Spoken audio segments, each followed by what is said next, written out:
bela oração, né, proferida pelo coro masculino e que, na verdade, deve ser o desejo de todos nós, né, ser um vaso de honra, ter a nossa vida dia a dia restaurada. Eu gostaria que os irmãos acessassem suas Bíblias, né, através de seus celulares ou através do livro.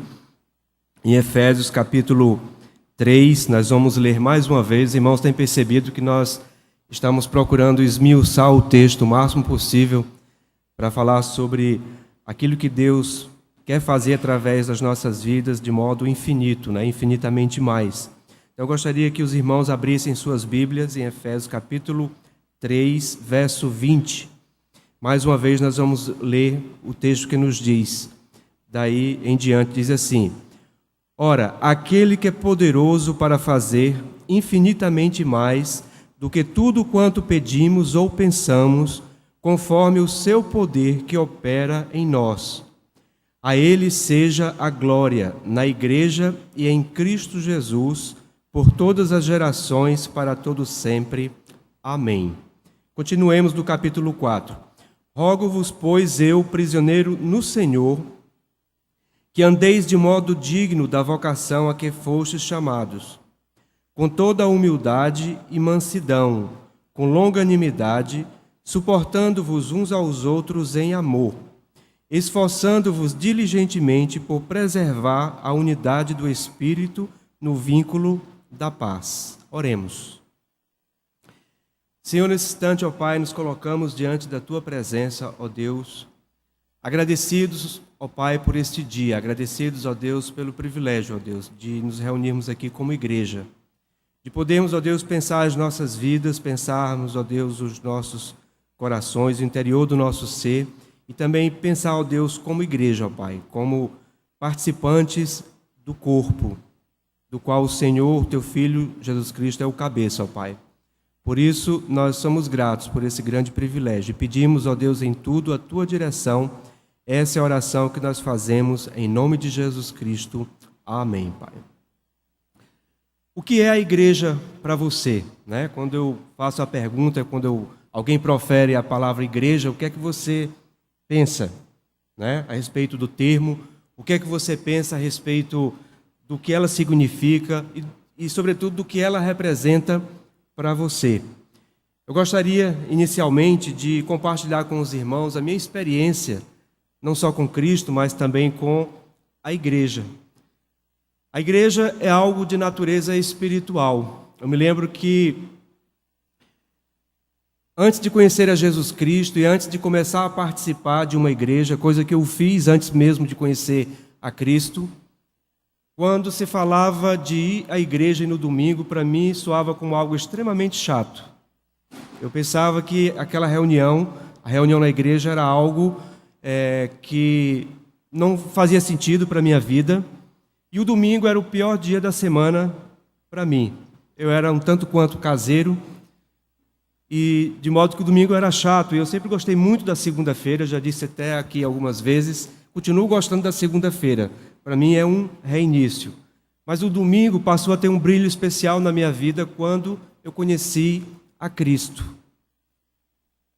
Eu que achava a igreja um negócio chato, comecei a ir para a igreja domingo de manhã. E eu morava bastante distante da igreja, né? É como se, na minha cidade lá em Fortaleza, a igreja sendo aqui em Boa Viagem, eu morasse, vamos dizer, em Paulista. E eu pegava 2 ônibus para poder chegar à igreja. Comecei a frequentar e chegou a horas que deu vontade de desistir. Até que eu fui criando o hábito e aí já não estava mais somente domingo de manhã, também estava domingo de noite indo para a igreja. Aí daqui a pouco comecei a participar das atividades dos jovens e estava indo sábado à noite, domingo de manhã e domingo de noite. E quando arrumei um trabalho próximo da igreja, por quase todo dia, eu dava um jeito de aparecer na igreja. A igreja, para uns, pode ser algo muito especial. Para outros, pode soar como algo chato. Para alguns, a experiência é bastante positiva. Alguns são capazes até de vencer determinados conflitos e determinados conflitos de relacionamento dentro da igreja, e suplantam aquilo que poderia lhes afastar da igreja, e elas dão um salto e vê na igreja algo que vai além de conflitos e de situações difíceis. Outros até desistem da sua caminhada enquanto igreja ou participante de uma igreja local. O apóstolo Paulo vai terminando o capítulo 3 da carta aos Efésios, naquilo que liturgicamente se chama de doxologia, ou seja, uma expressão de louvor. É como se fizesse parte da liturgia a expressão de louvor. Ele diz assim: a Ele, ou seja, a Deus, seja a glória, porque glória quer dizer louvor. Então, a Deus seja o louvor. E ele diz que esse louvor que seja na igreja e em Cristo. Ora, o final do capítulo 3, essa doxologia vem coroar tudo aquilo que se mostra nos 3 primeiros capítulos, daquilo que se mostrou até aqui na carta aos Efésios. O apóstolo Paulo vai falar da graça de Deus, que ele foi escolhido por Deus, que a ele foi revelado o mistério daquilo que Deus tinha desde a eternidade, que foi revelado em Cristo Jesus, na plenitude dos tempos, para que, a partir dele, o evangelho fosse pregado aos gentios. Mas quem era o apóstolo Paulo? Aquele que era um perseguidor do evangelho, aquele que via na igreja algo que era muito mais do que, naquele momento da vida dele, chato. Era algo que era objeto de perseguição. Ele passou a ver a igreja com outros olhos, porque ele viu a igreja a partir do olhar de Jesus Cristo. Muitas vezes nós somos críticos no sentido negativo da palavra, que podemos ser críticos no sentido positivo. Muitas vezes nós olhamos para a igreja de forma distorcida, porque nós retiramos o nosso olhar de Jesus Cristo. Mas a partir do olhar para Cristo, o apóstolo Paulo pôde olhar para a igreja, não como objeto de perseguição, mas como ele participante daquela igreja. E assim como ele, nós podemos dizer: a ele, a Deus, seja a glória, na igreja e em Cristo Jesus, por todas as gerações, para todo sempre, que assim seja. Amém. Essa doxologia, esse momento em que a glória de Deus é proferida nos lábios do apóstolo Paulo, esse louvor a Deus, e que esse louvor se estenda à igreja, é a forma como o apóstolo Paulo coroa a graça de Deus que se manifesta, a salvação que ele teve através dessa graça, a reconciliação do evangelho que junta judeus e gentios, os não-judeus, já como prefiguração daquilo que é a manifestação do que está em João 3,16. Porque Deus amou o mundo de tal maneira que deu o seu Filho unigênito, para que todo aquele que nele crê não pereça, mas tenha a vida eterna. Somente em Jesus todas as pessoas podem ser alcançadas. E a igreja suplanta qualquer institucionalização. Ela é um corpo vivo, é um corpo espiritual, é orgânico, é dinâmico, que precisa ser visto a partir do olhar de Jesus Cristo. Como você vê a igreja? Interessante, porque quando eu conheci a Cristo, e conheci numa igreja dita, batista tradicional, eu comecei a viver outros conflitos.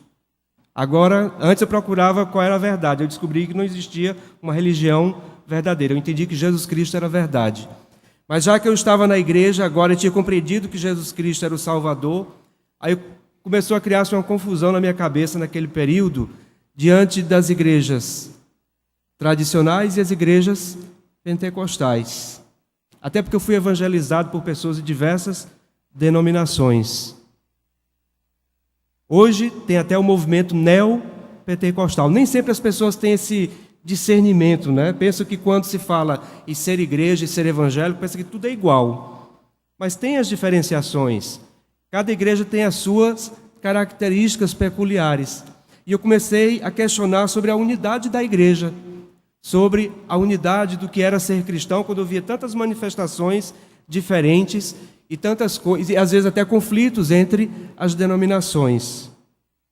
O apóstolo Paulo vai nos dizer, na continuidade do capítulo 4, que devemos andar de modo digno da vocação pela qual fomos chamados. E ele diz no final do verso 3, esforçando-vos diligentemente por preservar a unidade do Espírito no vínculo da paz. Desde o verso 21, quando ele diz: a Ele seja a glória na igreja e em Cristo Jesus, ele está falando dessa unidade. Na verdade, como cristãos que somos, como os filhos de Deus, nós precisamos preservar a unidade cristã. De algum modo eu preciso participar dessa unidade. De algum modo eu preciso contribuir para a unidade, seja na minha igreja local, até porque se existem diferenças nas denominações, também existem diferenças aqui entre nós. Muitas vezes um é mais liberal no pensamento, o outro é conservador, o outro é fundamentalista. Tem gente que tem dentro da igreja tradicional uma linha pentecostal, tem gente que tem dentro da igreja tradicional uma linha neopentecostal, que acredita na teologia da prosperidade. E como é que eu, no meio dessa diversidade de pessoas, pensamentos, jeitos de ser, como é que eu posso preservar então por essa unidade? Primeira coisa que precisamos pensar é que essa unidade é de natureza espiritual. Ela se sobrepõe a qualquer unidade de natureza administrativa ou institucional. Os 3 primeiros capítulos da carta aos Efésios vão nos falar daquilo que há de mais especial e que vai a marca da nossa unidade com Cristo. Ele diz assim a partir do verso 3 do capítulo 1: Bendito Deus e Pai de nosso Senhor Jesus Cristo, que nos tem abençoado com toda sorte de bênção espiritual nas regiões celestiais. Preste bem atenção, ele diz que em Cristo, assim como nos escolheu nele antes da fundação do mundo, para sermos santos e irrepreensíveis perante ele, e em amor nos predestinou para ele, para a adoção de filhos por meio de Jesus Cristo, segundo o beneplácito de sua vontade. Portanto, ele diz aqui, para a adoção de filhos. Essa unidade é uma unidade de natureza espiritual, de natureza filial. É claro que tem filhos que têm uma experiência um tanto quanto negativa com o seu pai ou com sua mãe, ou entre irmãos, mas cada vez que a palavra de Deus procura representar a relação nossa com ele, através de uma relação filial, ele está colocando a ideia de um pai bom. Ele está colocando a ideia de uma família boa. Isso não quer dizer que um pai bom e uma família boa não tenham os seus defeitos, as suas falhas. Mas a relação que nós devemos estabelecer com Deus é pensando num pai bom, numa relação filial, numa relação de pai para filho. E da mesma forma que nos relacionamos de pai para filho, nós nos relacionamos enquanto irmãos. Há uma certa paridade entre nós. Há uma certa hierarquia e respeito por aquele que é a origem de tudo, que é o Criador, que se manifesta de modo muito especial através do seu Filho. Mas essa unidade é, acima de tudo, filial. É porque eu sou filho de Deus, porque Ele é o meu Pai. É a oração do Pai Nosso. Pai Nosso, Painho, que estás nos céus, santificado seja o teu nome. Portanto, essa unidade, antes de ser administrativa, antes de ser institucional, ela é uma unidade filial. E a igreja ela tem algo muito especial na sua missão. Fazer parte de uma igreja é algo que nós precisamos pensar no caráter especial que tem em sua missão.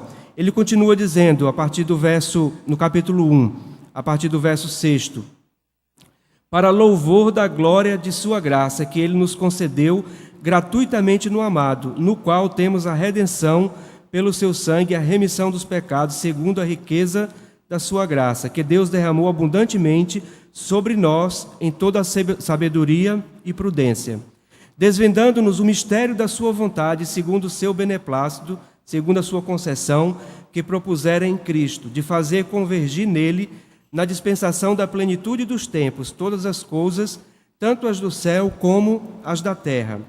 Nele digo, no qual fomos também feitos herança, predestinados segundo o propósito daquele que faz todas as coisas conforme o conselho da sua vontade, a fim de sermos para louvor da sua glória. Mais uma vez, ele nos chama para glorificar o seu nome, para servir de louvor da sua glória. Os que de antemão esperamos mais uma vez em quem? Em Cristo. E aí ele continua, e lá no verso 20 ele diz assim: o qual exerceu ele em Cristo, ressuscitando dentre os mortos e fazendo sentar à sua direita nos lugares celestiais, acima de todo principado e potestade, poder e domínio e de todo nome que se possa referir, não só no presente século, mas também no vindouro. E pôs todas as coisas debaixo dos pés, e para ser o cabeça sobre todas as coisas, os deu a quem? A igreja. Quantas coisas nós escutamos da igreja, né, nos nossos locais de trabalho? Quantas coisas nós escutamos da igreja na universidade, na escola? E a palavra de Deus vai nos colocar diante de uma relação filial com Deus. E vai nos colocar diante de uma missão muito especial que Deus colocou à igreja. Essa igreja que é de unidade espiritual, filial, e que tem também uma unidade missional. Portanto, há uma responsabilidade sobre nós, que Deus dá como um pai dá ao seu filho, com amor, dá com carinho, não nos exime da responsabilidade, mas a igreja é algo muito especial, porque ele está falando não só da igreja, aliás, ele está falando muito mais da igreja corpo vivo, da igreja que manifesta a glória de Deus, da igreja que manifesta-se através do amor de Deus que se revela em Jesus Cristo. Portanto, igreja é algo muito especial. Na verdade, Jesus Cristo nunca esteve muito preocupado com aquilo que iam dizer dele. Muitas vezes nós é que nos preocupamos, né? Aquilo que vão dizer de nós. Muitas vezes nós é que nos preocupamos o que é que vão dizer de nós quando nós dizemos, né, fazemos parte de uma igreja.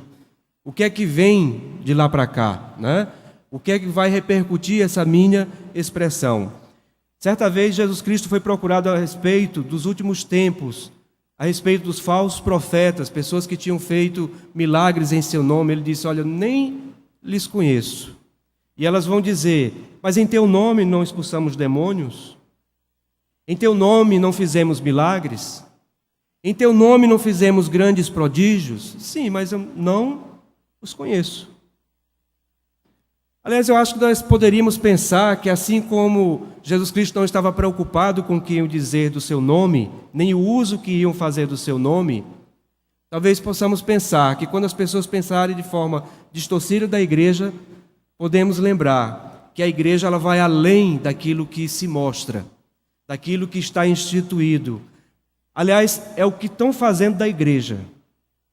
Porque para muita gente a igreja tem sido lugar, tem sido usado para poder ganhar dinheiro. A igreja tem sido lugar para algumas pessoas se promoverem, para algumas pessoas se exibirem, mas a igreja é bem diferente disso. E nós precisamos resgatar então a unidade da igreja, e essa unidade é de natureza espiritual, ela é de natureza filial, é de natureza missional. Nós temos uma missão enquanto igreja. Ser cristão não tem a menor condição de ser cristão de forma isolado. Mas, inevitavelmente, a partir do momento que você recebe Jesus Cristo como seu Salvador, você já faz parte da igreja. E nem Deus e nem o apóstolo Paulo estavam preocupados se a igreja tinha os seus defeitos, mas ele estava preocupado, sim, o apóstolo Paulo, em que eles preservassem essa unidade. Aliás, as cartas que o apóstolo Paulo escreve, parece que as situações das igrejas, cada uma pior do que a outra. A igreja de Corinto nem se fala. Era uma igreja que cada um queria ser superior ao outro através do uso dos dons. Era uma igreja em que um rapaz, um homem, possuía a sua madrastra. Era uma igreja que tinha grandes conflitos, mas mesmo assim, o apóstolo Paulo disse que eles eram santos em Cristo. Porque o apóstolo Paulo estava querendo resgatar aquilo que tinha de melhor dentro deles. Porque em algum momento eles olharam para Cristo. E eles precisavam de novo olhar para Cristo numa relação filial para poder compreender o que é essa unidade com Cristo, o que é essa unidade com Deus, o que é essa unidade em igreja. Portanto, a Ele seja a glória, o louvor, na igreja e em Cristo, Interessante que as coisas não estão separadas. A igreja vai manifestar a glória de Deus e vai manifestar através dessa unidade quando ela está em Cristo. Eu contei pelo menos 11 expressões até o final do capítulo 3, em que tem a expressão em Cristo. Aliás, a palavra de Deus vai nos dizer: quem está em Cristo, nova criatura é, as coisas velhas se passaram e eis que tudo se fez novo.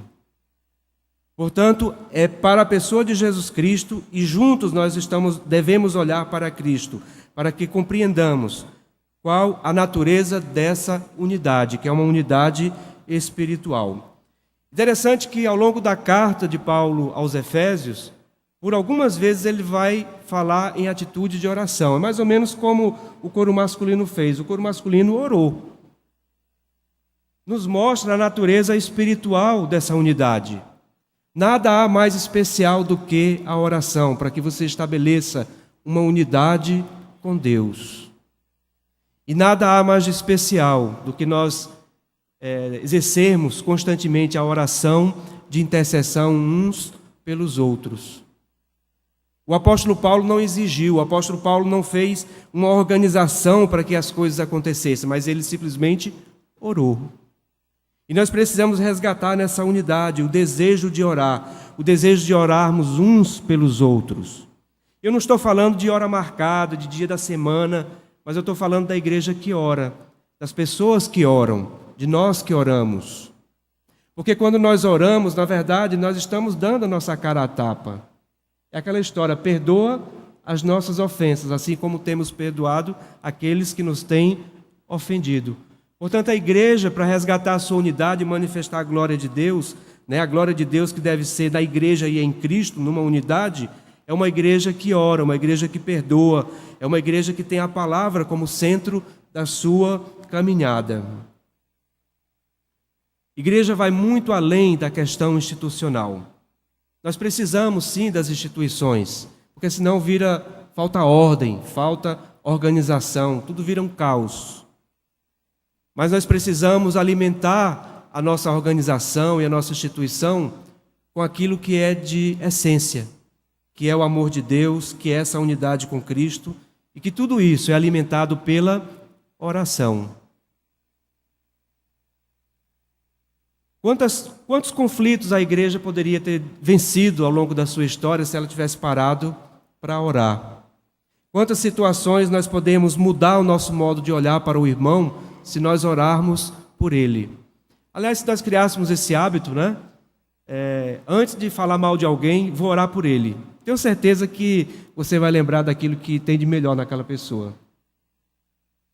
Era isso que o apóstolo Paulo via nas igrejas. Ele viu na igreja de Corinto, ele viu na igreja de Filipos, ele viu na igreja dos Efésios, de Éfeso, ele viu na igreja de Gálatas, todas elas cheias de conflitos. Deus ele não está preocupado com o que vão fazer do nome dele, nem Jesus Cristo está preocupado com o que vão dizer do nome dele, seja fariseu, seja discípulo, seja quem for.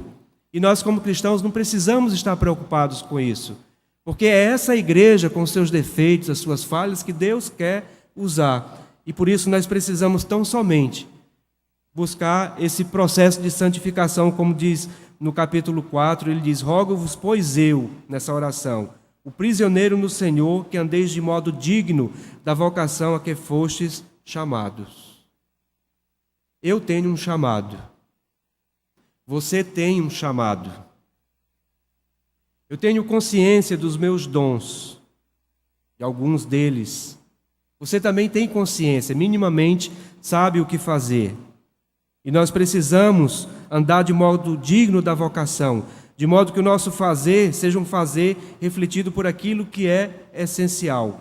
Porque o texto vai nos falar de uma unidade espiritual que se reflete no social. O texto vai nos dizer no capítulo 4 de Efésios: andeis de modo digno da vocação a que fostes chamados. Com quê? Com toda humildade e mansidão, com longanimidade, suportando-vos uns aos outros em amor, esforçando-vos diligentemente por preservar a unidade do Espírito no vínculo da paz. Portanto, é com humildade, com mansidão e com longanimidade que nós devemos interagir uns com os outros. Lá em Filipenses, a palavra de Deus vai nos dizer que nós devemos o quê? Considerar o outro superior a nós mesmos. É uma questão de humildade. E a palavra humildade vem do latim, né? Da mesma origem da palavra humus, esterco, terra. Aliás, do pó viemos e ao pó retornaremos. Portanto, é nas relações que nós vamos demonstrar se estamos sendo humildes ou não, se estamos sendo orgulhosos ou se estamos deixando de lado essa questão do orgulho para poder preencher com a humildade. Precisamos agir com mansidão. Quantas vezes nós somos críticos ferrenhos, né? Mais uma vez, se a gente primeiro parar para orar, talvez você não exerça a mesma crítica em relação àquela pessoa, ou àquela igreja, ou àquela denominação. Mas tudo isso Deus quer que nós façamos em amor, façamos com mansidão, com espírito de quem é capaz de confrontar, mas confrontar em amor. E com longanimidade, com paciência. Precisamos nos preservar essa unidade, estabelecer essas qualidades e outras na relação e no trato uns com os outros, sermos gentis uns com os outros. Eu posso até confrontar você pode até me confrontar, mas a palavra de Deus nos diz que devemos fazer em amor, de modo que se construa algo novo a partir daí. Lembro quando o apóstolo Paulo questionou o apóstolo Pedro, e ele encarou Pedro de frente, porque Pedro, quando estava com os cristãos judeus, era uma coisa, quando estava com os cristãos gentios, era outra. Ele foi capaz de confrontar. Uma coisa não impede a outra, mas deve ser no sentido de preservar a unidade e construir aquilo que há de melhor. Há uma unidade social, uma unidade de amor entre nós, fraterno, que se desenvolve, que cresce. Mas para isso é preciso haver empenho e esforço da minha parte. Muitas vezes nós não estamos muito dispostos, a abrir mão dos nossos pontos de vista, não estamos dispostos a abrir mão dos nossos desejos, mas é olhando para Cristo, porque a nossa unidade primeira é com Ele. E a igreja, olhando para Cristo, ela se torna uma organização, uma instituição, de fato, cristã. Precisamos não acabar com a instituição, porque senão vira um caos. Aliás, tudo vira instituição, né? Marcou hora, eu vou sair da Igreja Batista Emanuel, vou sair da denominação batista e vou criar um grupo independente. Mas vamos nos encontrar em que dia, em que hora? Está instituído. São 3 pessoas, mas tem hora marcada e dia, já tem algo instituído. Mas nós precisamos sim alimentar através daquilo que é essencial. Essa unidade deve ser uma unidade em amor. João capítulo 17, Jesus Cristo, ao orar pelos discípulos, ele disse assim: não rogo somente por estes, mas também por aqueles que vierem a crer em mim, por intermédio da sua palavra, a fim de que todos sejam o quê? Sejam um, que haja unidade. E como és tu, ó Pai, em mim e eu em ti, também sejam eles em nós, para que o mundo creia que tu me enviaste. Interessante como essa unidade é algo bastante elevado, porque ele coloca como parâmetro a sua relação com o Pai. É como se Jesus Cristo não está muito preocupado se nós temos as nossas diferenças, ele não está preocupado se nós temos os nossos defeitos, se temos conflitos entre nós, mas ele simplesmente ora. Mais uma vez, a oração como o início de tudo e que representa essa unidade espiritual. Portanto, a fim de que todos sejam um, e como és tu, ó Pai, em mim e eu em ti, também sejam eles em nós, para que o mundo creia que tu me enviaste. Eu lhes tenho transmitido a glória que me tens dado, para que sejam um, como nós o somos. Eu neles e tu em mim, a fim de que sejam aperfeiçoados na unidade. Interessante como nós crescemos quando nós reconhecemos nessa unidade em Cristo e uns com os outros. Nós somos aperfeiçoados, somos amadurecidos, para que o mundo conheça que tu me enviaste e os amaste, como também amaste a mim. Pai, a minha vontade é que, onde eu estou, estejam também comigo os que me deste, para que vejam a minha glória. Mais uma vez, a glória de Deus se manifestando através de seu Filho, que me conferiste, porque me amaste antes da fundação do mundo. Pai justo, o mundo não te conheceu, eu, porém, te conheci, e também estes compreenderam que tu me enviaste. E eu lhes fiz conhecer o teu nome, e ainda o farei conhecer, a fim de que o amor com que me amaste esteja neles e eu neles esteja. O que a oração de Jesus Cristo está nos dizendo é que se nós conhecemos um pouquinho do amor de Deus, Ele orou por isso e Ele ora para que nós continuemos a conhecer sobre o seu amor. A igreja não é algo estagnado e a minha vida cristã, a minha vida não é algo estagnado, mas é algo que está sempre em crescimento. Mas que esses vínculos que eu tenho com os meus irmãos e que eu tenho com Cristo tem que ser um vínculo em amor. Lembra do que Jesus Cristo falou ali em Mateus? Ele disse que se nós amamos só aqueles que nos amam, em que é que nós somos diferentes dos outros? E aí ele diz que em vez de perseguir, em vez de odiar os nossos inimigos, nós devemos o quê? Devemos orar por aqueles que nos perseguem. Portanto, a unidade em Cristo que nós devemos preservar, que nós devemos estar sempre, dia a dia, cultivando, é uma unidade filial que se estabelece com Deus como sendo filhos de Deus. É uma unidade missional, porque a igreja é algo muito especial. É uma unidade relacional, social, porque é na relação entre nós que se estabelece humildade, mansidão, paciência, e é uma unidade em amor. De volta ao texto de Efésios, quando ele diz: a ele seja a glória, ou seja, o louvor. O que o apóstolo Paulo está dizendo é: eu louvo, eu reconheço a grandeza de Deus. E ele diz: na igreja e em Cristo. Mas para que venhamos a manifestar a glória de Deus através das nossas vidas e através da igreja, é preciso que preservemos a unidade no vínculo da paz, que é outra marca que deve fazer parte da nossa vida enquanto cristãos e como igreja. Paz não é ausência de conflitos, mas é quietude apesar dos conflitos. Participar de uma igreja e seguir a Cristo, como diz a palavra de Deus: no mundo tereis aflições, mas tende o quê? Bom ânimo, eu venci o mundo. E nós podemos vencer o mundo individualmente, pessoalmente, e podemos vencer o mundo e devemos vencer sim, a partir da unidade da igreja. Você faz parte da igreja, se você tem Jesus Cristo como seu Salvador, mesmo que você não queira. A palavra de Deus vai nos dizer que, a respeito dos dons espirituais, que uns se sentiam superiores porque tinham determinados dons, e outros, por sua vez, ficaram meio que escanteados. Mas Deus deu muito maior honra àquilo que aparentemente não tinha honra, para que não houvesse diferença. Porque os membros nobres não precisam dessa honra. E ele vai nos dizer ali que se um sofre, todos sofrem com ele. E se um é honrado, todos são honrados e honram com aquele que está sendo honrado.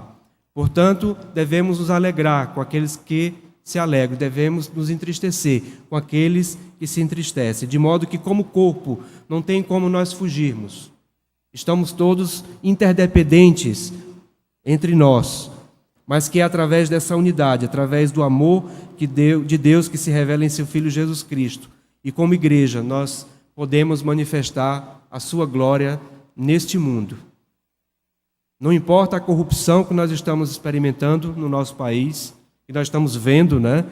Não importa o conflito político no mundo, não importa as perdas pessoais pelas quais cada um tem vivido e passado, seja financeiro, seja de entes queridos, não importa a dificuldade que nós estejamos enfrentando, mas se nós estamos em Cristo, se nós estamos unidos como igreja, se nós nos esforçamos para buscar essa unidade, Deus, Ele traz a cura, Deus, Ele manifesta a sua glória às pessoas.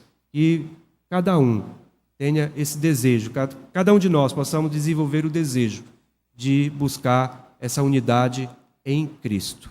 Que Deus nos abençoe. Oremos nesse instante. Ó Deus, nesse instante, ó Pai, nos colocamos diante da Tua presença, ó Deus. Agradecidos por fazermos parte, ó Deus, de estarmos aqui numa igreja, na nossa igreja, ó Deus. Alguns estão aqui se achegando, nos visitando. Alguns estão aqui, ó Deus, há poucos meses, poucos anos. Outros, ó Deus, tem aqui que já estão há mais de 40 anos na nossa igreja. Nós somos gratos, ó Deus, porque a compreensão, ó Deus, do mistério do Evangelho suplanta, ó Pai, tudo aquilo que se mostra aparente. Tudo aquilo, ó Deus, tem sido denegrido a respeito da Tua igreja, ó Pai, no meio da sociedade, dos conflitos, ó Deus, que a história mostra desde a igreja primitiva, na época da Idade Média, das situações, ó Deus, em que nós estamos vendo na televisão, de maus testemunhos e também de bons testemunhos. Tudo isso, ó Deus, nós colocamos diante do Senhor e queremos pedir, ó Deus, que o Senhor nos dê a sensibilidade para perceber, ó Deus, de forma consciente, ó Deus, o nosso papel enquanto cristãos e como igreja. E que nós venhamos, ó Deus, preservar, que nós venhamos, ó Deus, contribuir para essa unidade, ó Deus. Que nós não percamos de vista que somos Teus filhos e que olhemos para o Senhor, ó Deus, como Pai amoroso. E que isso, ó Deus, nós venhamos experimentar, ó Deus, as bênçãos, ó Pai, de estarmos uns com os outros. E que venhamos, ó Deus, a proclamar o Teu Evangelho, ó Deus, no trabalho, nas escolas, nas universidades, dentro das nossas famílias, aqui, ali fora, ó Pai, no trânsito, mas que em tudo, ó Deus, o Senhor nos use e que o Senhor fale aos corações através, ó Deus, do Teu Filho Jesus Cristo. E ajuda-nos, ó Deus, nessa caminhada. Por isso nos colocamos diante de Ti, agradecidos, ó Pai, em nome de Jesus. Amém. Que Deus possa fazer infinitamente mais, né, daquilo que pedimos ou pensamos, conforme o Seu poder que opera em nós.